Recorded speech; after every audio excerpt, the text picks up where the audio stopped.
I'm Ruben Peralta from Coca-Cola.net. How are you? Nice to meet you. Where are you from? I am from Dominican Republic, but I live here in Miami. Okay, great. Watching your documentary, for some reason, this story is always hit home with, I don't know, a lot of people in the world.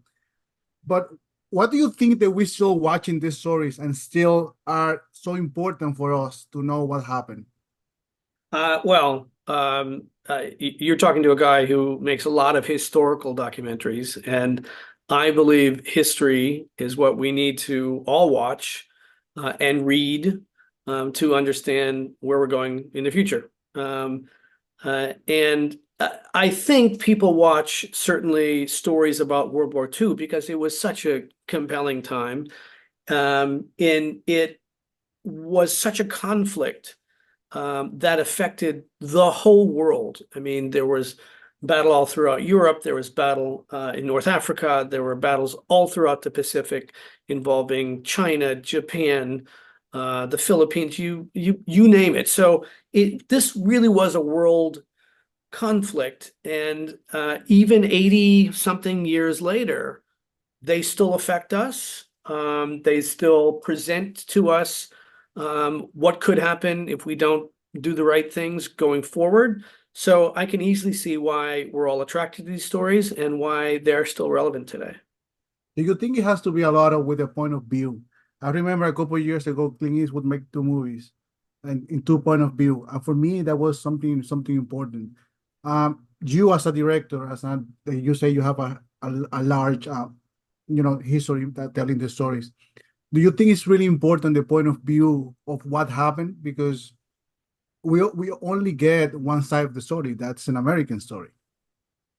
Well, I will tell you that the point of view of this documentary is certainly from the veterans who every day would put themselves into a plane, get themselves into a plane, a B-17 in this case, and fly a mission that was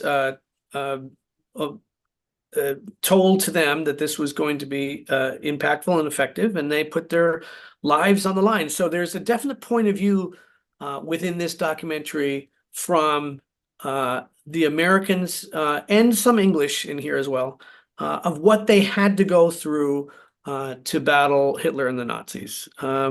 Within the documentary, we have a little bit of what the Nazis were trying to do, and I don't know if we quite understand their point of view at all, but I think that what we were trying at least to capture is a very young men at the time, 18, 19, 20, 21 years old, carrying out horrific missions that very much could get them killed, and a lot of times did.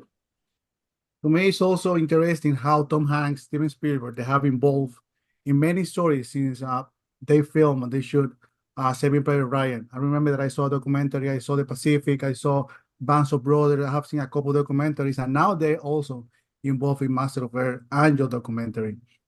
Have you had that conversation with them? Why this is so important for them? Well, I've been able to work with them on several of those projects. I worked on the companion documentary to Band of Brothers. I made a documentary called He Has Seen War, which focused on PTSD from World War II from veterans from both the Pacific and Band of Brothers. And so I don't know if I would had a specific conversation with them about why they keep telling World War II stories, but I understand why I keep telling World War II stories. Is because it's a story worth telling. It's certainly very compelling. Certainly the sacrifices of what they went through, and it certainly affected all of us. So I think maybe that's why they do it, and that's certainly why I do it. I really like your narrative, the way you use their anecdotes and their stories, and you are like attached to maintain your audience interested. And that did it to me because I started watching last night and I couldn't stop. Even the probably I have seen Master of Air already, and I can identify them in the show, and then I came back to watch, to see similarities, and it's a fun game. But also, I love how you use your narrative, how you use their stories to do not feel like we heard that again, like we're hearing all these stories again.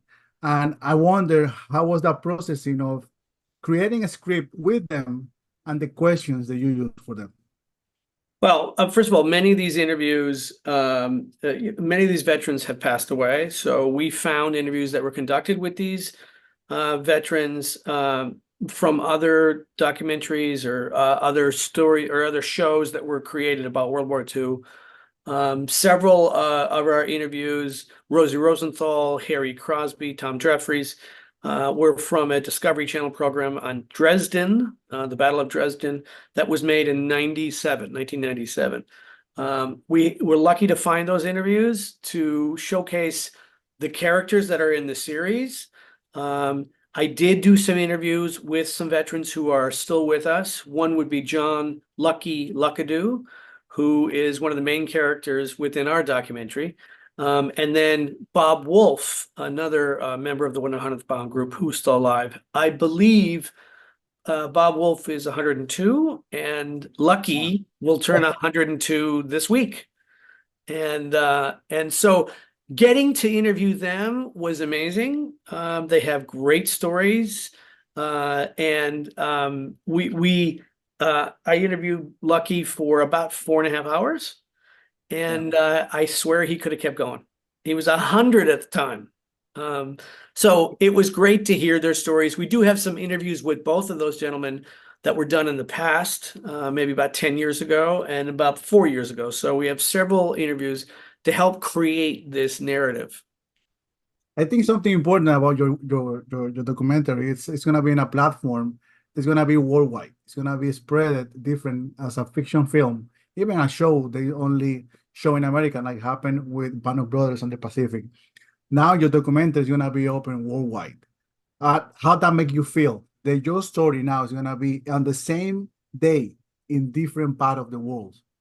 Oh, I think it's great. I think it's wonderful. I also hope that, for people who have watched the whole series, Masters of the Air, that I'm sure they'll be curious about, seeing the real faces and hearing from the real voices.